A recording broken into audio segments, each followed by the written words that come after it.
बिस्मिल्लाहिर्रहमानिर्रहीम। अस्सलाम वालेकुम। ख़वातीन और हज़रात, पाकिस्तान के एक माहिर मईशत डॉक्टर इशफाक हसन ने कहा है कि पाकिस्तान में रजीम चेंज ऑपरेशन के बाद पाकिस्तान की मईशत को 12 अरब डॉलर का नुकसान हुआ है। 12 अरब डॉलर ये बहुत बड़ी रकम है। अभी पाकिस्तान ने IMF से तकरीबन 1 अरब डॉलर लेना था तो उन्होंने पाकिस्तान के कवानीन चेंज करवा दिए। पाकिस्तान को शदीद माशी बहरान का सामना करना पड़ रहा है। पाकिस्तान की मईशत हम सब के सामने है। अभी पाकिस्तान के पास इतने पैसे भी नहीं बचे कि पाकिस्तान अदरक और लहसुन के कंटेनर कराची पोर्ट से वसूल कर सके। पाकिस्तान के साथ कोई भी मुल्क जो है वो तिजारत करने को तैयार नहीं है। हत्ता कि हमारे ब्रादर इस्लामी ममालिक वो भी पाकिस्तान को मुँह नहीं लगा रहे। इसकी कई एक वजूहात हैं। देखिए, सबसे पहले तो हमारे यहाँ एक बात की जाती है कि हमें अदारों की रिस्पेक्ट करनी चाहिए। जब पाकिस्तानी लोग ही अपने अदारों की रिस्पेक्ट नहीं करेंगे तो पाकिस्तान के अदारों का जो वक़ार है वो कैसे बहाल होगा। देखें, अदारों की इज़्ज़त जो होती है ना, वो अदारों के फ़ैसलों की वजह से की जाती है। हर अदारा जो है उसके फ़ैसले डिसाइड करते हैं कि लोग अदारों की कितनी रिस्पेक्ट करेंगे। महकमा तालीम को देख लें। स्कूल का निज़ाम जो होता है वो टीचर्स की मेहनत पर मुनहसर होता है।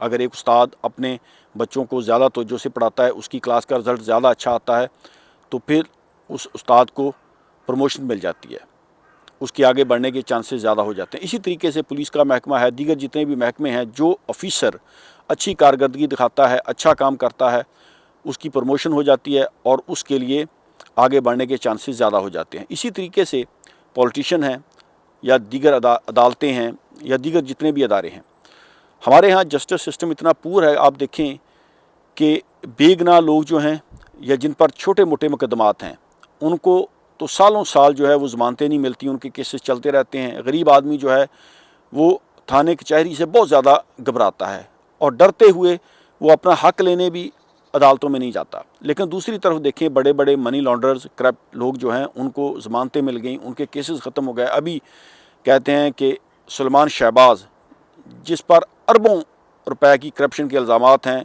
जो कि मुल्क से फ़रार था, वो वापस आ रहा है।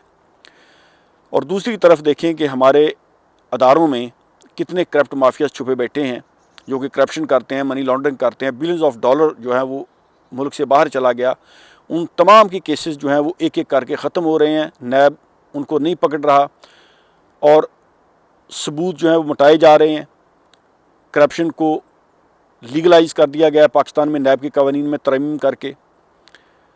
और दूसरी तरफ देखें कि गरीब लोगों की हालत, तो फिर जब ऐसी सूरत हाल होगी तो लोग अपने अदारों पर सवालात उठाएंगे। लोग अदारों की रिस्पेक्ट क्यों करेंगे? अदारों की रिस्पेक्ट की जाती है अदारों के फ़ैसलों की वजह से। अगर अदारे सही फ़ैसले करेंगे तो लोगों का अपने अदारों पर इत्माद बहाल होगा। लेकिन अगर अदारों में छुपी हुई काली भेड़ें वो पैसे लेकर लोगों के केसेस जो हैं वो माफ़ करवाएंगी, लोगों को बेल आउट किया जाएगा, करप्शन के केसेस, मनी लॉन्ड्रिंग करप्शन के केसेस माफ़ कर दिए जाएंगे, तो फिर लोग अदारों की क्यों रिस्पेक्ट करेंगे? लोग तो सवालात उठाएंगे।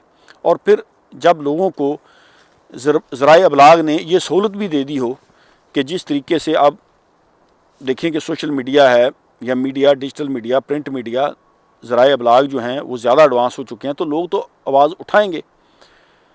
उसका नतीजा कुछ निकले या ना निकले, लेकिन लोग अपने दिल की बड़ास तो निकालेंगे। हमारे यहाँ देखें कि एक तरफ तो जो बड़े बड़े मेगा मनी लॉन्ड्रिंग करप्शन के केसेस हैं वो ख़त्म कर दिए गए हैं और दूसरी तरफ छोटे मोटे चोरों को या छोटे मोटे जो केसेस हैं उन पर जो है वो सज़ाएँ दी जा रही हैं।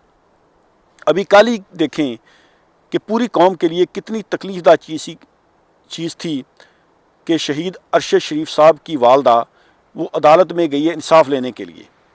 वो दर बदर की ठोकरें खा रही है और 45 दिन के बाद अदालत ने सो मोटो लिया। और दूसरी तरफ देखें कि बड़े बड़े करप्ट माफियाज जो हैं उनको ज़मानतें मिल रही हैं, उनके केसेस ख़त्म हो रहे हैं और उनके केसेस की जो सबूत थे वो सरकारी सतह पर मिटाए जा रहे हैं ताकि केसों को इतना कमज़ोर कर दिया जाए। और इमरान खान साहब बार बार ये बात कह रहे हैं कि नैब मेरे कंट्रोल में नहीं था। मैंने बहुत कोशिश की कि इन केसेस को मंतकी अंजाम तक पहुँचाया जाए, लेकिन نیب کہیں اور سے کنٹرول ہو رہا تھا، اور ہر کوئی جانتا ہے کہ وہ کہاں سے کنٹرول ہو رہا تھا۔ ایسی صورتحال میں پاکستانیوں مجھے بتاؤ کہ پاکستان کا کیا فیوچر ہے؟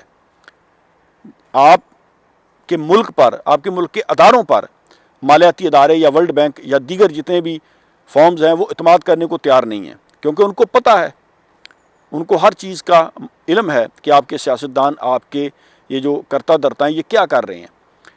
ایک طرف تو آپ کے ملک میں زمینوں پر قبضے ہو رہے ہیں، سرکاری زمینیں جو ہیں وہ اپنے ناموں پر الاٹ کی جا رہی ہیں، بڑے بڑے جو مافیاز ہیں وہ ہر ادارے میں چھپے بیٹھے ہیں اور وہ پاکستان کے وسائل کو لوٹ کر کھا رہے ہیں، اور دوسری طرف غریب عوام جو ہے وہ ظلم کی چکی میں پس رہی ہے، ان کو بیسک جو ان کی نیسیسٹی کی چیزیں ہیں وہ بھی مہیا نہیں ہو رہی۔ ایسے حالات میں لوگ کیا اداروں کی رسپیکٹ کریں گے؟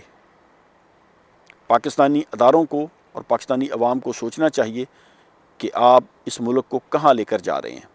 اس طریقے سے تو پاکستان کا کوئی فیوچر نہیں ہے۔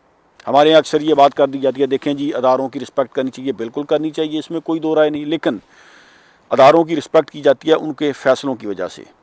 اگر اداروں کے اندر فیصلے درست نہ ہوں تو پھر لوگ حق بجانب ہیں کہ وہ اداروں پر کرٹیسزم کریں، اور دنیا کے جتنے بھی دیگر ممالک ہیں وہ اس تنقید کو سراہتے ہیں۔ اس سے اداروں میں بہتری آتی ہے۔ اگر آپ تنقید کا حق بھی چھین لیں، آپ لوگوں کو ننگا کر کے ان کو ٹارچر کریں، ماریں، ان کی آواز کو دبائیں، تو اس سے بہتری تو نہیں آئے گی بلکہ مزید ادارے تباہ ہوں گے۔ تو ہمارے ارباب اختیار کو اس بات کا نوٹس لینا چاہیے کہ اکاؤنٹیبلٹی کا جو پروسیجر ہے اس کو یقینی بنائیں۔ احتساب کے بغیر کوئی معاشرہ بھی آگے نہیں جا سکتا۔ بہت بہت شکریہ۔ اللہ حافظ۔